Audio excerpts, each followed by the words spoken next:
Dear students, lesson number 8 types of houses. अलग अलग तरीके के घर। हर किसी को रहने के लिए एक शेल्टर, एक ठिकाना, एक आसरा चाहिए होता है। ठीक है, just as we build houses to live in, animals also need places to live in. Where do the following animals live? Get set फटाफट वाली एक्टिविटी है, इसे हम जल्दी से कर लेते हैं।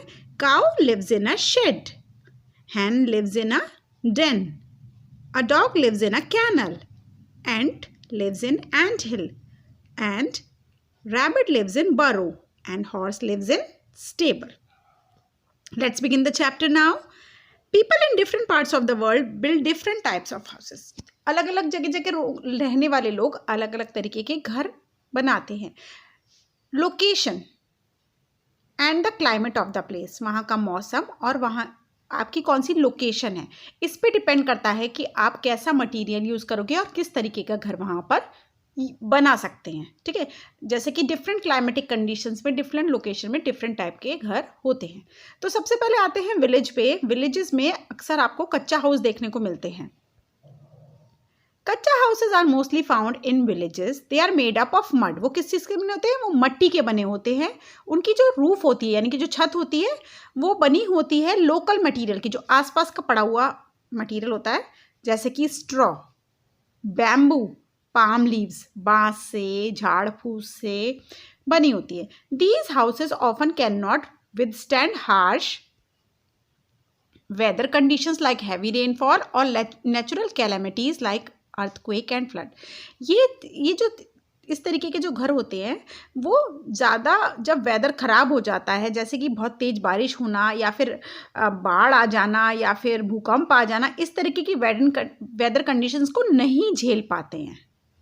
ठीक है, अगर हम शहरों की तरफ बढ़ें तो शहरों में तो जो हाउसेस होते हैं वो बने होते हैं ईंट से, ब्रिक से, आयरन से, लोहे से, वुड से, लकड़ी से और सीमेंट से।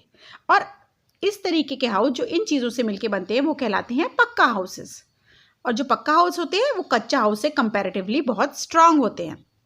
बहुत बड़े बड़े घर जो होते हैं उन्हें बोलते हैं bungalows. Due to shortage of space in cities, many people also live in multi storeyed buildings. शहरों में काफ़ी लोग, जो पॉपुलेशन है वो काफ़ी ज़्यादा होती है, इसलिए कई लोग मल्टी स्टोरीड बिल्डिंग्स में भी रहते हैं। मल्टी स्टोरीड में जिसमें कई स्टोरीज हों, स्टोरीज माने कई मंजिलें हों, that is a multi storeyed building. Each multi storeyed building has many flats और अपार्टमेंट्स। हर मल्टी स्टोरीड बिल्डिंग की कई फ्लैट और अपार्टमेंट होते हैं। मैं भी एक फ्लैट में ही रहती हूँ।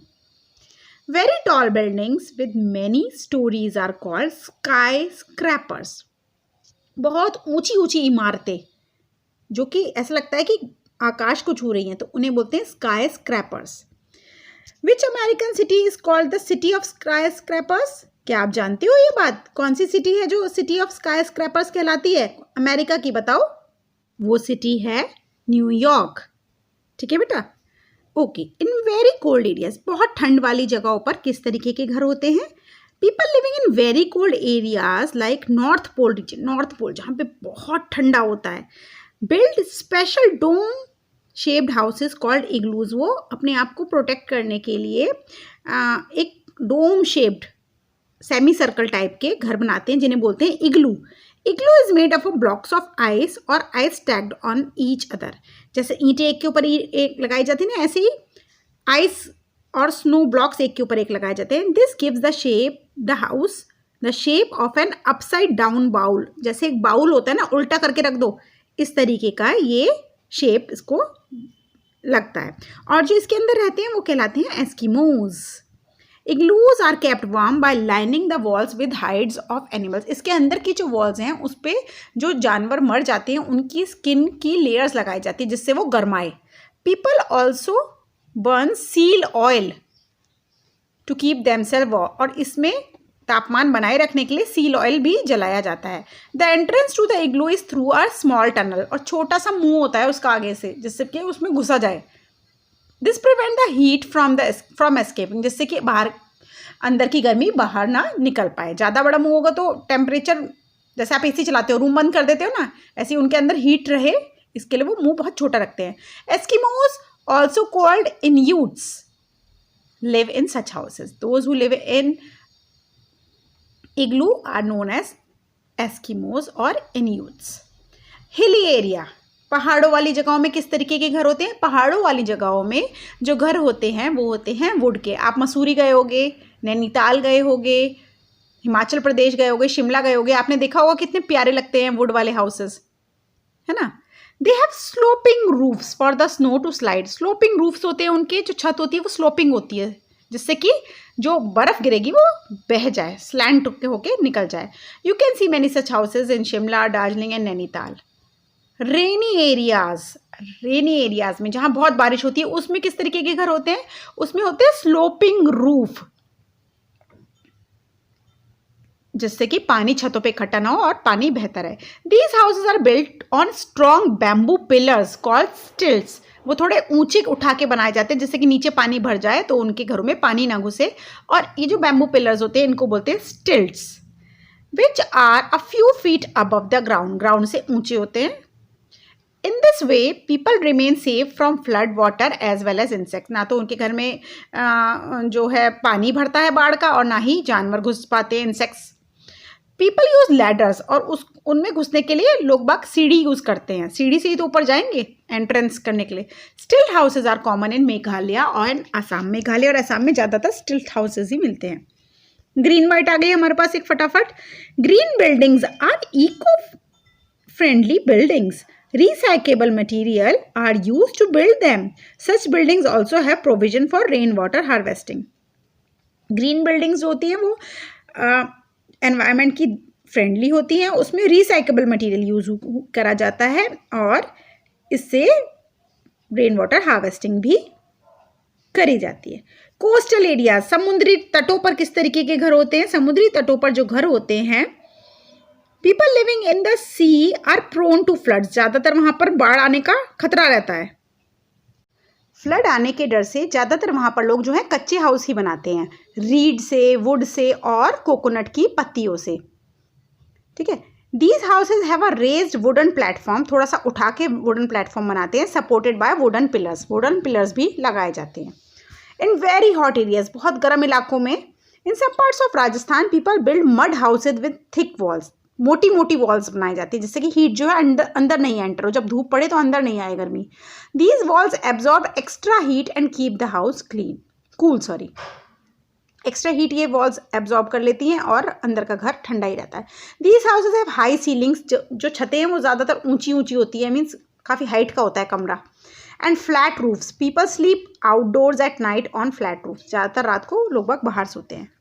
स्पेशल हाउसेज, कुछ स्पेशल हाउसेज भी होते हैं, बड़े प्यारे हैं, जैसे कि house boat. In places like Srinagar we find house boats on Dal lake. Dal lake में हाउस बोट्स बहुत देखने को मिलती है और बहुत ही प्यारी होती है बच्चों ये. These are houses made on boats. ऐसा लगता है पूरा हाउस है, इसमें सारी फैसिलिटीज़ होती हैं और इसमें किचन भी होता है, वॉशरूम भी होता है, आपका गार्डन एरिया भी होता है और पूरा का पूरा घर होता है. और इस तरीके के घरों को फ्लोटिंग हाउसेज भी कहते हैं. They have all the facilities of a modern house. जो कि मॉडर्न हाउस की फैसिलिटीज़ होती है वो सब यहाँ पर होती है. House boats are very popular in Kerala. Kerala में तो लोग बाग हाउस बोट बुक करा लेते हैं पहले ही जब घूमने जाते हैं और फिर इसमें राइड लेते हैं. Here they are also called Kettuvallam. Kettuvallam के नाम से भी हाउस बोट को जाना जाता है. ये आपका एक इंपॉर्टेंट पॉइंट है. Tree house. A tree house is made in forest. जंगलों में बनाया जाता है. It is made of would and built high on the tree. Tree के ऊपर की तरफ बनाया जाता है, लकड़ी का बना होता है. A tree house is a simple one room design. एक ही कमरा होता है, कोई बहुत ज़्यादा अच्छा नहीं होता.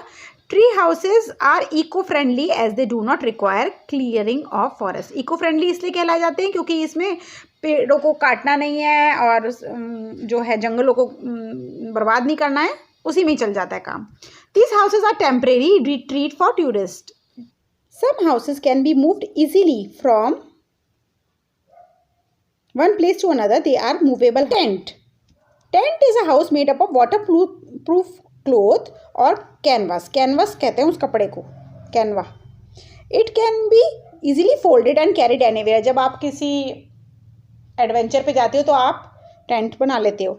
Early tents were only used by nomads who moved from one place to another with their family, animals and other belongings. पहले ज़्यादातर nomads ही यूज़ करा करते थे, जो बंजारे होते हैं ना वो यूज़ करते थे, इधर से उधर कहीं भी रुक जाते थे अपने जानवर वानवर लेकर और भैया तंबू गाड़ा और रह रहे थे. Today campers and hikers use tents for long trips. आज तो ये फैशन बन गया है, ट्रेंड में है. कैंपर्स और हाइकर्स जो होते हैं ना वो यूज़ करते हैं टेंट. एक हमारा ग्रीन बाइट था, हाँ fact bite. A yurt is a tent like structure built by the nomads of Mongolia. Mongolia के लोगों ने, नोमैड्स ने एक स्ट्रक्चर बनाया था टेंट जैसा, यर्ट बोलते हैं उसे. It is made of sheep wool. Wow, sheep की वूल से बना होता है ये. It is very easy to collapse and reassemble a traditional yurt. इसे बहुत तोड़ना और वापस बना लेना बहुत ईजी होता है. A yurt can be transported easily on animals. इसे फोल्ड कर करा के एनिमल्स पे रख लो और एनिमल्स के साथ चले जाओ, जहाँ पे रुकना है बना लो फिर से, बहुत ईजी है. Caravan. A Caravan is a house on wheels. चलती फिरती Caravan. The vehicle is made like a modern house with 1 or 2 rooms and other facilities. It is also used for camping purposes. Camping purposes के लिए use होता है. और जो जितने film stars होते हैं ना कैरावैन में मूव करते हैं, अपनी वैनिटी बोलते हैं लोग, वैनिटी लगाते हैं जहाँ पे शूटिंग करनी होती है, करते हैं, फिर उसमें पैकअप करके अपना अंदर जाके ड्रेस वेस चेंज करके सो जाते हैं. So it's a house on wheels. Okay children, I hope you have understood it. Okay, fun to learn कर लेते हैं फटाफट. Fill in the blanks. Dash houses are mostly found in villages. Kacha. Very tall buildings with many stories are called multi-storied buildings. Dash live in igloos.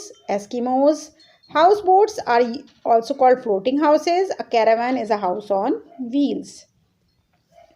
Complete the pair. Kacha house is equal to mud. Pakka house is equal to iron and cement.